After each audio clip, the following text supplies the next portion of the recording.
ಮೊದಲನೇದಾಗಿ ಪತ್ರಿಕಾ ದಿನಾಚರಣೆ ಎಲ್ಲ ಪತ್ರಿಕಾ ಮಿತ್ರರಿಗೆ ಪತ್ರಿಕಾ ದಿನಾಚರಣೆಯ ಶುಭಾಶಯಗಳು. ನಿರ್ದಿಷ್ಟವಾದ ಸುದ್ದಿಯನ್ನು ಯಾವುದು ಆಸೆ ಆಮಿಷಗಳು ಒಳಗಾಗದೆ ತಾವು ಏನು ಸುದ್ದಿನ ಇತರ ಮಾಡ್ಕೊಂಡು ಬರ್ತಿದ್ದೀರಾ, ಸುದ್ದಿನ ಪ್ರಸಾರ ಮಾಡ್ತಾ ಇದ್ದೀರಾ, ಇದೇ ಮುಂದುವರಿಯಲಿ. ನೀವು ಪ್ರೆಸ್ ಅನ್ನೋದು 4ನೇ ಅವಿಭಾಜ್ಯ ಅಂಗ ಅಂತ ತಮಗೆಲ್ರಿಗೂ ತಿಳಿದಿದೆ. ಈಗೇನು ತಾವು ಸುದ್ದಿನ ಪ್ರಸಾರ ಮಾಡ್ತಾ ಇದ್ದೀರಾ, ನಮ್ಮನ್ನು ಎಚ್ಚರ ಮಾಡ್ತಾ ಇದ್ದೀರಾ, ಪ್ರತಿಯೊಂದು ಕ್ಷಣದಲ್ಲಿ ಸಮಾಜದ ಪರವಾಗಿ ಇದೇ ರೀತಿ ಮುಂದುವರಿಯಬೇಕಂತ ತಿಳಿಸ್ತಾ ನಿಮ್ಮೆಲ್ಲರಿಗೂ ಪತ್ರಿಕಾ ದಿನಾಚರಣೆ ಶುಭಾಶಯಗಳು ಮತ್ತೊಮ್ಮೆ ತಿಳಿಸ್ತಾ ಇದ್ದೀನಿ. ಕಳೆದ 1 ತಿಂಗಳಿಂದ KGF ನಗರ ವ್ಯಾಪ್ತಿಯಲ್ಲಿ ರಣಬಿಸಿಲಿದೆ. ನಿನ್ನೆ ಒಂದು ಖುಷಿ ಸಂತಸ ವಿಷಯ, ಮಳೆ ಬಿದ್ದು ನಮಗೆ ತಂಪೆರಗಿದೆ. ಜಿಲ್ಲೆಯಲ್ಲಿ ಬೇರೆ ಯಾವುದೇ ಭಾಗದಲ್ಲೂ ನಮಗೆ ಮಳೆ ಬಿದ್ದಿರೋದಿಲ್ಲ. ಬರೀ KGF ನಗರದಲ್ಲಿ ಆಸುಪಾಸು ಹಳ್ಳಿಗಳಲ್ಲಿ ಮಾತ್ರ ಇರುತ್ತೆ. ಜನರು ಇದನ್ನು ಮೈ ಮರಿಬಾರ್ದು. ಮಳೆ ಬಂದಿದೆ, ನಾವು ಬಿಸಿಲಲ್ಲಿ ಓಡಾಡಬಾರ್ದು ಅಂತ ಹವಾಮಾನ ವರದಿಯ ಪ್ರಕಾರ ಇದೇ ರೀತಿ ಮೇ 6 ಅಥವಾ 7ನೇ ತಾರೀಕುವರೆಗೂ ಇದು ಮುಂದುವರಿಯಲಿದೆ ಅಂತ ಹೇಳಿದ್ದಾರೆ. ಈಗಾಗಲೇ ಹೆಲ್ತ್ ಡಿಪಾರ್ಟ್ಮೆಂಟಿಂದ ಎಲ್ಲ ಯಾವ ರೀತಿಯಲ್ಲಿ ನಡ್ಕೋಬೇಕು ಅಂತ ತಮ್ಗೆ ಆಲ್ರೆಡಿ ತಿಳಿಸಿದ್ದಾರೆ. ದಯವಿಟ್ಟು ಜನ 11ರಿಂದ 3 ಏನಾದರೂ ತೀರಾ ಎಮರ್ಜೆನ್ಸಿ ಇದ್ದಲ್ಲಿ ಮಾತ್ರ ತಾವು ಹೊರಗಡೆ ಓಡಾಡಿ. ಅದರ್ವೈಸ್ ತಾವು ಓಡಾಡೋದು ಸೂಕ್ತ ಅಲ್ಲ ಅಂತ ನಾನು ಭಾವಿಸಿ ತಮ್ಗೆ ಹೇಳ್ತಾ ಇದ್ದೀನಿ. ತಮ್ಮ ಕ್ಲೋತಿಂಗ್ ಆಗಿರ್ಬೋದು, ಲೈಟ್ ಕ್ಲೋತಿಂಗ್ ಕಂಪ್ಲೀಟ್ ಕವರ್ ಮಾಡ್ಕೊಂಡು ಹೋಗಿ, ಛತ್ರಿ ಕೂಡ ತೆಗೆದುಕೊಂಡು ಹೋಗಿ, ನೀರನ್ನು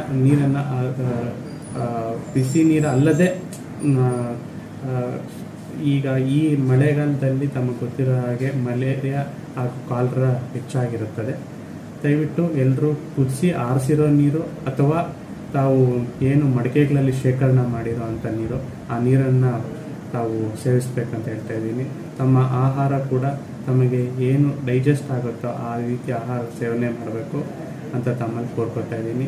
ಆದಷ್ಟು ನಗರಸಭೆ ಕಡೆಯಿಂದ ತಮಗೆ ಏನು ಶೇಡ್ಸ್ ಇದೆ ಆ ಶೇಡ್ಸಲ್ಲಿ ತಾವು ಅಥವಾ ನೆರಳಲ್ಲಿ ತಾವು ನಿಂತ್ಕೋಬೇಕು. ತಾವು ಬಸ್ಸಿಗೆಲ್ಲ ಕಾಯುವಾಗ ಮರದ ಕೆಳಗಡೆ ಶೇಡ್ಸ್ ಇಲ್ಲದೇ ಇರೋ ಕಡೆ ಮರದ ಕೆಳಗಡೆ ನಿಲ್ಲಬೇಕು ಅಂತ ತಮಗೆ ಕೋರ್ಕೊತೀನಿ. ಎಲ್ಲರಿಗೂ ನಮಸ್ಕಾರ.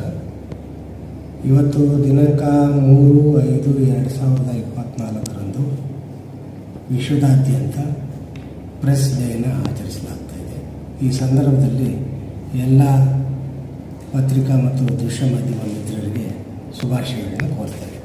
ಹಾಗೂ ಪತ್ರಿಕಾ ರಂಗ ಭಾಳ ಸರ್ಕಾರದ ವ್ಯವಸ್ಥೆಯಲ್ಲಿ 4ನೇ ರಂಗ ಆಗಿದೆ.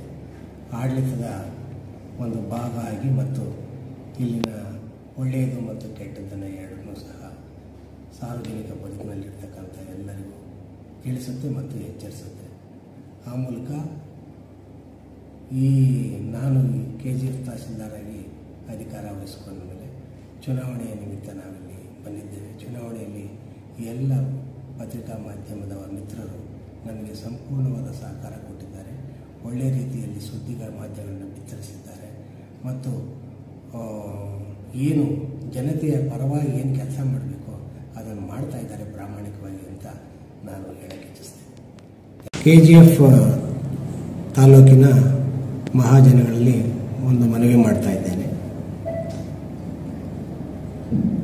ಇತ್ತೀಚೆಗೆ ಬೇಸಿಗೆ ಕಾಲ ಪ್ರಾರಂಭ ಆದಾಗಲಿಂದ ಬಿಸಿಲದಾಗೆ ಹೆಚ್ಚಾಗಿ ದಿನೇ ದಿನೇ ನಮ್ಮನ್ನೆಲ್ಲ ಆವರಿಸಿದೆ. ಈ ಸಂದರ್ಭದಲ್ಲಿ ಜಿಲ್ಲಾಡಳಿತ ಕೋಲಾರ ಮತ್ತು ಜಿಲ್ಲಾ ಪಂಚಾಯತ್ ಕೋಲಾರ ಇವರು ಅನೇಕ ಸೂಚನೆಗಳನ್ನು, ಅದರಲ್ಲೂ ವಿಶೇಷವಾಗಿ ಸಾಮಾನ್ಯ ಜನರು ಮತ್ತು ಸಾರ್ವಜನಿಕರು ಹಾಗೂ ರೈತ ಬಾಂಧವರು ಏನಿದ್ದಾರೆ ಅವರು ಅನುಸರಿಸಬೇಕು ಅನ್ನೋದ್ರ ಬಗ್ಗೆ ವಿವರವಾಗಿ ಒಂದು ವಿಡಿಯೋ ಮತ್ತು ಆಡಿಯೋವನ್ನು ಮಾನ್ಯ ಜಿಲ್ಲಾ ಪಂಚಾಯತ್ ಮುಖ್ಯ ಕಾರ್ಯನಿರ್ವಹಣಾಧಿಕಾರಿಗಳು ಹಾಗೂ ಮತ್ತು ಜಿಲ್ಲಾಧಿಕಾರಿಗಳು ಹೊರಡಿಸಿದ್ದಾರೆ. ಅದನ್ನು ತಮ್ಮೆಲ್ಲರಿಗೂ ತಮ್ಮ ಏನು ಪತ್ರಕರ್ತರ ಗ್ರೂಪ್ ಇದೆ ಅದರಲ್ಲಿ ಹಂಚಿಕೊಂಡಿದ್ದೇನೆ. ಮೊದಲನೇದಾಗಿ ರೈತರು ಬೆಳಿಗ್ಗೆ ಅವರ ಹೊಲ ಕೆಲಸಗಳಲ್ಲಿ ಭಾಗಿಯಾಗಿರ್ತಾರೆ. ತಲೆ ಮೇಲೆ ಒಂದು ಟವಲ್ ಅದನ್ನು ಸುತ್ತಕೊಂಡಿರಬೇಕು ಅಥವಾ ಒಂದು ಟೋಪಿ ಅಥವಾ ಕ್ಯಾಪನ್ನು ಹಾಕ್ಕೊಂಡಿರಬೇಕು. ಬೆಳಗ್ಗೆ 11ರಿಂದ ಸಂಜೆ 4 ಗಂಟೆವರೆಗೆ ಬಿಸಿಲಿನ ತಾಪವನ್ನು ಕಡಿಮೆ ಮಾಡಿಕೊಳ್ಳಕ್ಕೆ ಮರಗಳ ನೆರಳಿನಲ್ಲಿ ಆಶ್ರಯ ಪಡೆಯಬೇಕಾಗಿ ಕೋರ್ತೇನೆ. ಹಾಗೆ ಸಾರ್ವಜನಿಕರು ಸಹ ವಿಶೇಷವಾಗಿ ಏನು ಬಿಸಿಲಿನ ದಾಗಿ ಹೆಚ್ಚಾಗ್ತಕ್ಕಂಥ ಮಧ್ಯಾಹ್ನ 11ರಿಂದ 12 ಗಂಟೆಗೆ ಪ್ರಾರಂಭ ಆಗುತ್ತೆ ಹೆಚ್ಚಿನ ಬಿಸಿಲು, ಮತ್ತು ಸಂಜೆ 4 ಗಂಟೆವರೆಗೂ ಅಧಿಕ ಪ್ರಮಾಣದಲ್ಲಿ ಈಗಾಗಲೇ KGFನಲ್ಲಿ ಸುಮಾರು 38 ಡಿಗ್ರಿ ಸೆಲ್ಸಿಯಸ್ ಅಷ್ಟು ಉಷ್ಣಾಂಶ ದಾಖಲಾಗಿದೆ. ಆ ಉಷ್ಣಾಂಶದ ವೇಳೆಯಲ್ಲಿ ಅಥವಾ ಬಿಸಿಲಿನ ಬೇಗೆಯನ್ನು ತಾಪವನ್ನು ಕಡಿಮೆ ಮಾಡಿಕೊಳ್ಳುವಲ್ಲಿ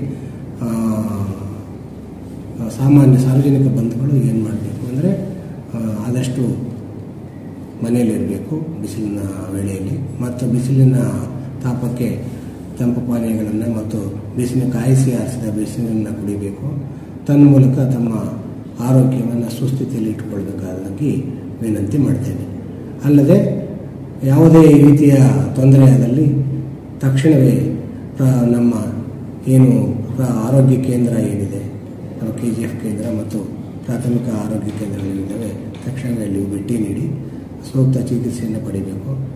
ಹೆಚ್ಚಿನದಾಗಿ ಈ ಪಾನೀಯಗಳನ್ನು ಸಾಫ್ಟ್ ಡ್ರಿಂಕ್ಸನ್ನು ಕುಡಿಬೇಕು, ಬಿಸಿನೀರನ್ನು ಕುಡಿತಕ್ಕಂಥದ್ದು, ಆಮೇಲೆ ಏನಾದರೂ ಆದರೆ ORS ಅನ್ನು ತೆಗೆದುಕೊಳ್ತಕ್ಕಂಥದ್ದು ಸುಸ್ತಾದರೆ, ಮತ್ತು ವಾಂತಿ ಮುಂತಾದಂತಹ ಅನಾರೋಗ್ಯಕರ ಸಿಂಪ್ಟಮ್ಸ್ ಕಾಣಿಸ್ಕೊಂಡ್ರೆ ತಕ್ಷಣದ ಆಸ್ಪತ್ರೆಗೆ ಹೋಗಿ ಭೇಟಿ ಮಾಡಿ ತನ್ಮೂಲಕ ಈ ಬಿಸಿಲಿನ ತಾಪವನ್ನು ನಿವಾರಿಸ್ಕೋಬೇಕು ಮತ್ತು ಮುಂಜಾಗ್ರತೆಯನ್ನು ವಹಿಸಬೇಕು ಅಂತ ಈ ಮೂಲಕ ತಮ್ಮೆಲ್ಲರಲ್ಲೂ ಸಹ ಮನವಿ ಮಾಡಿಕೊಳ್ತೇನೆ. ಧನ್ಯವಾದಗಳು. ಮೇ 3ನೇ ತಾರೀಕು ವಿಶ್ವ ಪತ್ರಿಕಾ ಸ್ವಾತಂತ್ರ್ಯ ದಿನಾಚರಣೆಯನ್ನು ವಿಶ್ವದಾದ್ಯಂತ ಆಚರಣೆ ಮಾಡ್ತಾ ಇದ್ದಾರೆ ಯುನೆಸ್ಕೋ ಆದೇಶದಂತೆ. ಸೊ ಎಲ್ಲ ನಮ್ಮ KGF ತಾಲೂಕಿನ ಎಲ್ಲ ಪತ್ರಿಕಾ ಮಾಧ್ಯಮದವ್ರಿಗೂ ಪತ್ರಕರ್ತರಿಗೂ ಸಹ ವಿಶ್ವ ಪತ್ರಿಕಾ ಸ್ವಾತಂತ್ರ್ಯ ದಿನಾಚರಣೆಯ ಶುಭಾಶಯಗಳು. ಅದೇ ರೀತಿ ಈ ಒಂದು ನಮ್ಮ KGFನ ಪತ್ರಿಕಾ ಮಾಧ್ಯಮದವರು ನಿಷ್ಪಕ್ಷಪಾತವಾಗಿ ಯಾವುದೇ ರಾಜಕೀಯ ಜಾತಿ ಧರ್ಮ ಇಲ್ಲದೆ ಎಲ್ಲ ಸರ್ಕಾರಿ ಸೇವಾ ಸೌಲಭ್ಯಗಳನ್ನು ಸಹ ನಿಷ್ಪಕ್ಷಪಾತವಾಗಿ ಜನರಿಗೆ ಸಾರ್ವಜನಿಕರಿಗೆ ತಲುಪಿಸುವಲ್ಲಿ ತುಂಬ ಯಶಸ್ವಿಯಾಗಿ ಕಾರ್ಯನಿರ್ವಹಿಸ್ತಾ ಇದ್ದಾರೆ. ಮತ್ತೊಮ್ಮೆ ಈ ಪತ್ರಿಕಾ ಸ್ವಾತಂತ್ರ್ಯ ದಿನಾಚರಣೆಯ ಶುಭಾಶಯಗಳನ್ನು ಕೋರ್ತಾ ಇದ್ದೀನಿ. ಧನ್ಯವಾದಗಳು.